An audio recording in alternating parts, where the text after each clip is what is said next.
Hi friends, welcome to Annam's recipes. இன்றைக்கி இந்த வீடியோவில் குயிக்காக தக்காளி சாதம் எப்படி செய்யலான்னு பார்ப்போம்.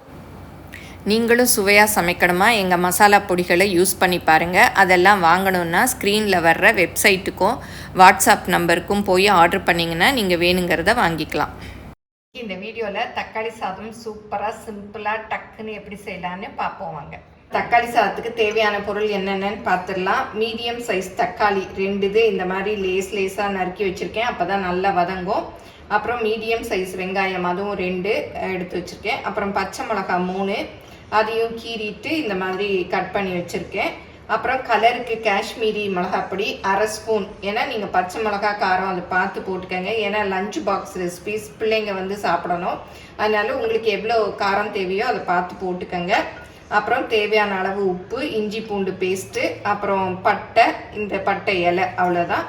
அப்புறம் வேறு கிராம்பு ஏலக்காய்லாம் போடல. கிராம்பெல்லாம் போட்டால் ரொம்ப காரமாக இருக்கும், அதனால இது இன்னும் மைல்டாக இருக்கும். அப்புறம் புதினா கொஞ்சம், அப்புறம் கொத்தமல்லி.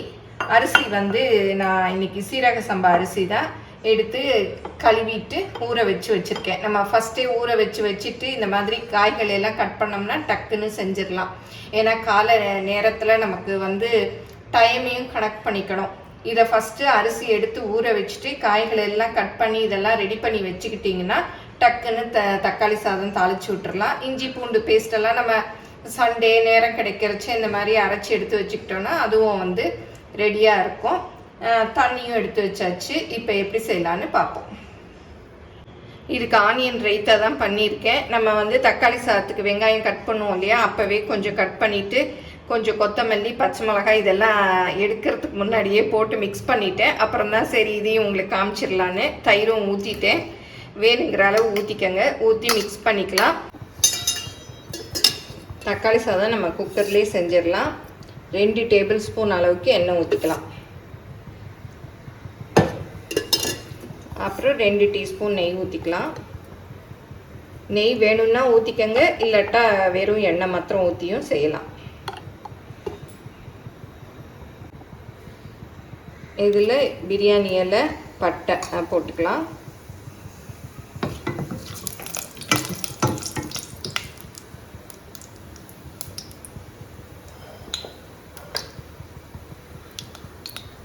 அப்புறம் வெங்காயம்,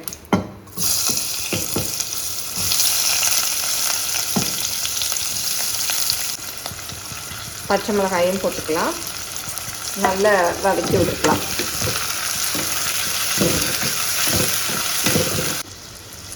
இப்போ இஞ்சி பூண்டு பேஸ்ட்டையும் போட்டுக்கலாம்.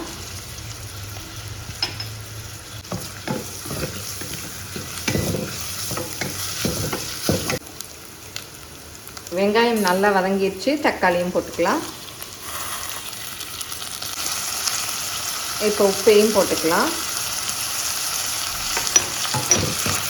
எல்லாத்துக்குமே தெரியும், உப்பு போட்டால் சீக்கிரம் வதங்கிடும்.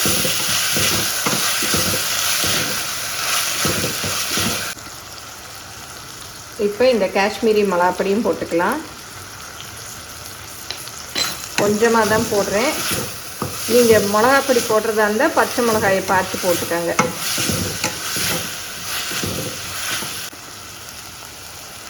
இப்போ புதினா கொஞ்சம், ரொம்ப போடணும்னு இல்லை, கொஞ்சம் போட்டுக்கலாம். அப்புறம் கொத்தமல்லி கொஞ்சம். இது இந்த தக்காளி சாதம் கொஞ்சம் பிரியாணி ஸ்டைலில் இருக்கும், நல்லாயிருக்கும், டேஸ்ட்டாக இருக்கும், சூப்பராக இருக்கும்.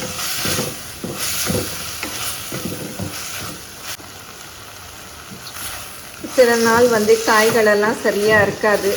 தக்காளி வெங்காயம் எல்லாமே வீட்டில் இருக்கும். அதனால் டக்குன்னு இந்த மாதிரி தக்காளி சாதம் செஞ்சு கொடுத்து அனுப்பலாம். நம்ம வீட்டில் கூட செஞ்சு சாப்பிட்டுக்கலாம்.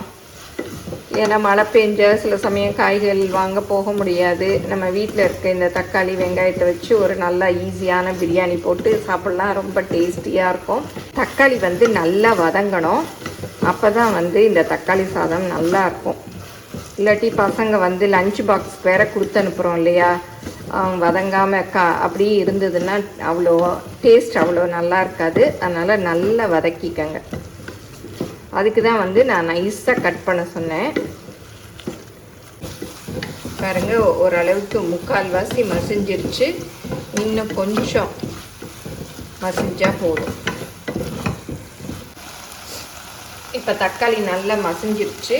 இந்த அரிசியை போட்டுக்கலாம். அப்படியே 1 டம்ளர் அரிசி நான் வந்து போட்டிருக்கேன், அதனால் 1.5 டம்ளர் தண்ணி ஊற்றிக்கலாம்.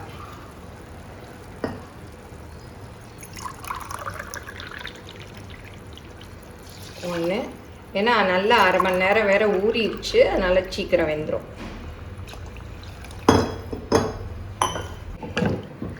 இதை வந்து நல்லா மிக்ஸ் பண்ணி விடணும். ஒரு கொதி வரட்டும். இப்போ நல்லா கொதி வந்துருச்சு பாருங்கள். இப்போ குக்கரை மூடி ஒரு விசில் விட்டுடலாம். இது சீக்கிரமே வெந்துடும், ஏன்னா நல்லா ஊறி இருக்கு.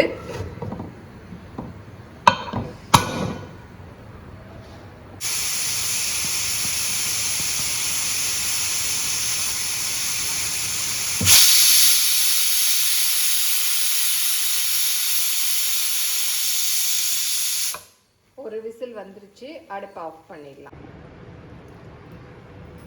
இப்போ திறந்து பார்க்கலாம். பாருங்கள், நல்லா ஸ்டீம் எல்லாம் போயிடுச்சு.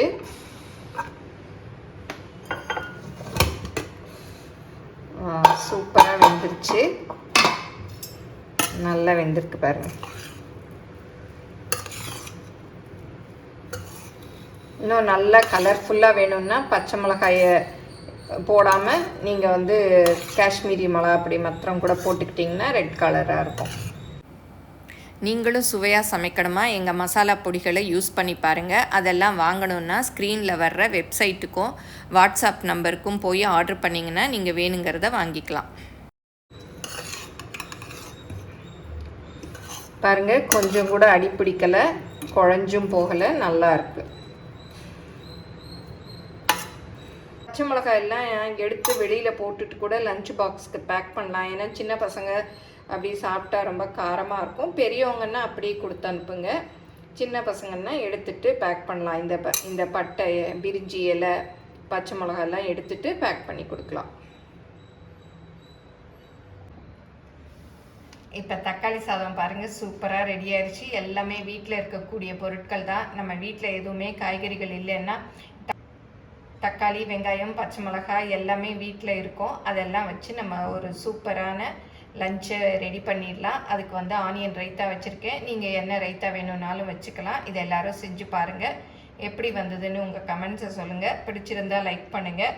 எங்கள் சேனலை மறக்காமல் சப்ஸ்கிரைப் பண்ணுங்கள். பாருங்கள், சாதம்லாம் எப்படி உதிரி உதிரியாக வந்திருக்கு, சூப்பராக வெந்திருக்கு. உங்கள் ஃப்ரெண்ட்ஸுக்கும் ஷேர் பண்ணுங்கள். இன்ஸ்டாகிராம், ஃபேஸ்புக்கில் அன்னம்ஸ் ரெசிபீஸை ஃபாலோ பண்ணுங்கள். தேங்க்யூ.